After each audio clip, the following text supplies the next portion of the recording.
Ильяс Жансүгіров, құлагер поэмасы. Бұл оқиға арқадағы елеменде мекен еткен Керей елінен шыққан Сағынай деген байдың асынан бастау алады. Бұл асқа қазақ даласының түкпір-түкпірінен алтын жүйріктер жиналды. Құлагердің қыстай баптап бәйгеге шабатын баласын алып арқанда келді.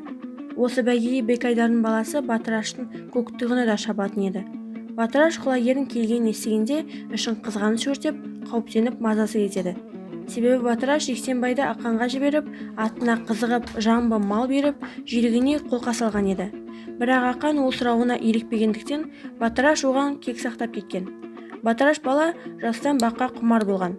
Оның есінен осы жолы көктұйғынның әзірейлі осы болады деген арам ой мазалап болмайды. Қас қатар 1003 сот.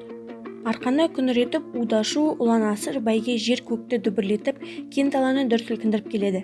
Көп аттың ішінен топ жарып төртеу алдыға шықты. Оның бірі құлагер еді.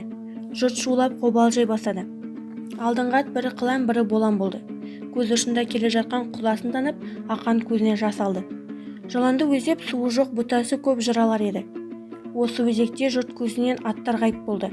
Бір кезде өзектен үзік-күйдік үш ат алдыға шығып келеді. Құлагер жоқ. Алда келе жатқан Батырашың көктұйғын еді. Екінші болып Төлебайлау айтпақтың аты келді. Үшінші шормандап кәрі шор бурыл өткен соң жұрттай айғайлап шуылдасты. Шапқан ел ат көрінбей кеткен әлгі өзекке келді. Алдындағы ат боран болмай қалақ болған құлагерді іздеді. Осы жерде аттарын шауып өтер жолын тосып, кек кергеп жендет тұрды. Қолына ырғай сапты айбалтасын алып, Құдай-ай, бере көр деп ұмтылып айтып, ұйқып келіп сақ еткізіп құлагердің басын шабады. Шүмектеп шекесінен қан бұрқырап, төрт аяғын шіреніп, қоқырып құлагер ат өліп бара жатты. Өтіп бара жатқан жандарға қолы бұлғап, көмекке шақырып, шырқырап бала жүрді. Бірақ оған ешкім бұрылмады. Ақан бір сұмдықтың болғанын іші сезді. Құлагерін көргенде есінен айырылып, басын құшақтап үстіне құлай кетті.